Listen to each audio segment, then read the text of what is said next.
Welcome to the Evidence Based Chiropractor, providing you with elegant and efficient research-based content to help your practice prosper and succeed. Hello and welcome to the Evidence Based Chiropractor. I am your host, Dr. Jeff Langmaid. This week, we are going to dive into one of my favorite pieces of research. We're going to revisit it. We touched on this late last year, but I think it's important enough to touch on again. So there's been a lot of new action from listeners of the Evidence Based Chiropractor podcast. If you have been listening, if you are new, old, or indifferent, somewhere in between, I ask you, please, if you have the opportunity, give us a rating or a review on iTunes. It helps other chiropractors find us. It really helps keep the positive momentum of the Evidence Based Chiropractor podcast. And as you know, we give you research in the time it takes to get to your office each and every Monday morning. We're coming at you. So this week, we're going to touch on a great piece of literature, and it really highlights chiropractic and NSAIDs, and it's titled Spinal High Velocity, Low Amplitude Manipulation in Acute Non-Specific Low Back Pain. This was released by Spine Journal in April of 2013. So when you hear Spine Journal, you know it's going to be a top-tier research publication. As I touched on, I'm going to repeat the title because it's very important, and you'll also be able to find it in the show notes as well. Spinal High Velocity, Low Amplitude Manipulation in Acute Non-Specific Low Back Pain. And this is a really pinnacle piece of research for me and for you listening as well, because it highlights spinal manipulation, the hallmark of chiropractic care, and it pits it against diclofenac, a very commonly prescribed NSAID, and it really puts these two treatment options head to head. And diclofenac is something that's being prescribed by the thousands, perhaps even hundreds of thousands, each and every day in primary care offices. If you've been following the Evidence-Based Chiropractor, you know that when you try to build a relationship with a medical doctor, there are likely three procedural treatment algorithms that they're using for their spine patients. And number one is treat in-house, which means usually prescribing NSAIDs. And diclofenac is one of the most popular NSAIDs out there. So this piece of research is extraordinarily powerful. We released it as a research brief for our members in April of 2013, so just after it came out. And I'd love to touch on a few quotes that the researchers found in this study. They found, quote, "This is the first time that spinal manipulation was investigated in a double-blinded, randomized controlled design showing clear superiority compared placebo and NSAID." So this was the first time, again, that they looked at a double-blinded RCT that is truly the highest level of research that exists today. And they pitted spinal manipulation again against placebo and NSAID, in this case, diclofenac. And they found spinal manipulation showing a clear superiority. So that is a very powerful item that I think there are too many chiropractors out there that are unfamiliar with this piece. And I touched on this with the Hillsborough County Chiropractic Society last week, and there was a lot of excitement when I talked about this study because many chiropractors, it's been out a couple years, they didn't know that it existed.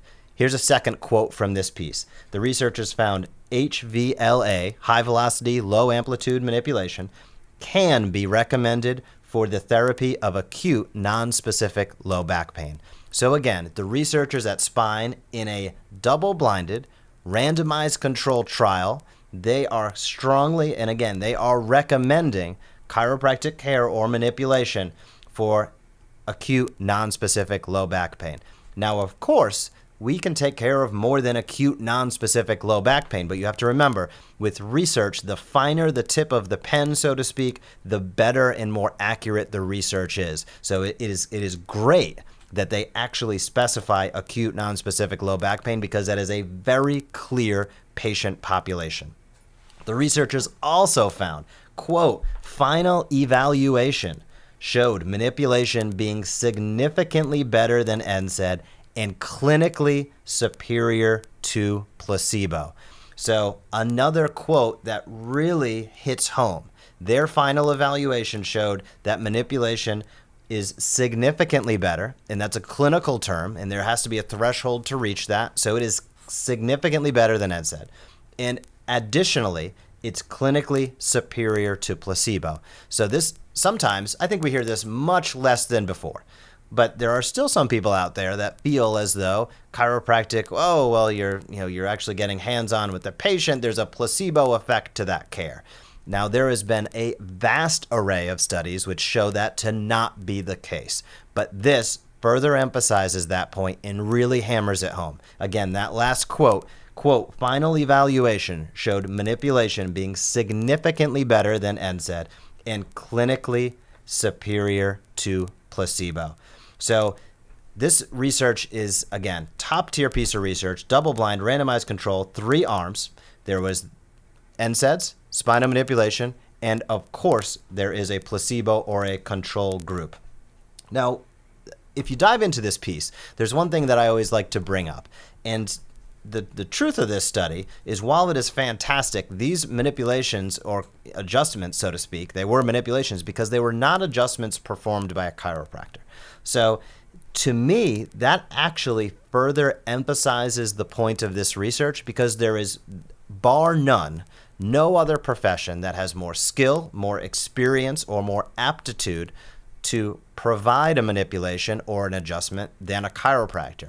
My expectations, and where I would love to see this research go, would be to actually redo this research with a chiropractor performing the care, and I would almost guarantee you're going to see even better benefits than what was found on this initial piece. So let's talk about a few other things that they found. Now, this chart or this graph I'm going to put in the show notes as well, but when they looked at manipulation and diclofenac, they also broke it down into patients that had either complete relief, no change, they were improved, or they deteriorated. Or if I put that in a better order, they found patients that had either complete relief, patients that improved, patients that had no change, or patients that deteriorated throughout the course of care. And this is perhaps, again, the most insightful or shocking if you weren't expecting it. There was literally 0 patients in this study that received manipulation that deteriorated throughout the time that they were in the study. And only 6 had no change.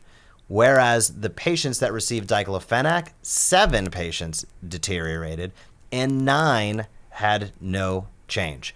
So if we look at patients that improved or had complete relief, we take them off the table and we say there's a certain subset of patients that either had no change or got worse. In the chiropractic group, that was 6, and in the diclofenac group, that was 16. So over double the amount of patients had either no change or got worse when they received simply an NSAID and not a high velocity, low amplitude manipulation. Furthermore, when we looked at patients that had complete relief, 19 patients in the manipulation group had complete relief, yet only 8 had complete relief in the diclofenac group.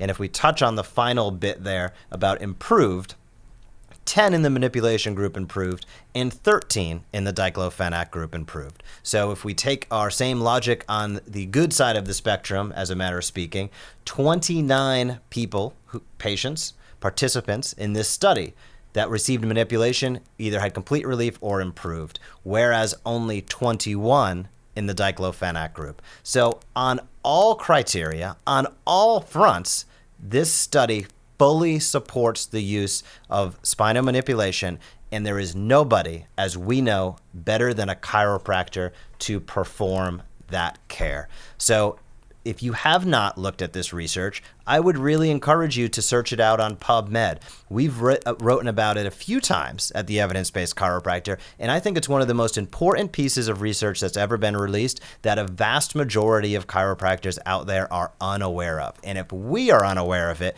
it stands to reason that the medical doctors in our community are completely aloof to the fact that this research exists. So if you have the opportunity, search it out on PubMed. You can certainly find a citation in the show notes. And I also would encourage you, if you have any inkling, any idea, or any interest in building referral relationships, which in my opinion is the heart of what we should be doing as chiropractors, is that peer-to-peer building of relationship, building of a referral relationship because it's going to better help our patients in our community. If you have interest in that, please check out what we're doing at the Evidence Based Chiropractor. We've served hundreds of chiropractors around the world. I would absolutely love to have you on board. And you can check out even our free tools to get started and get a feel for where we are and what we are about. But until that time, I hope you have a fantastic week in practice. Please go to iTunes, leave us a rating or a review, and I will talk to you soon. We appreciate you joining us for this episode of the Evidence Based Chiropractor. Learn more tips for explosive practice development at theevidencebasedchiropractor.com. You can also join the Premier MD monthly membership, enabling you to use what you just heard to maximize results in your office. We look forward to providing you with more dynamic communication tools for immediate growth right here on the Evidence Based Chiropractor.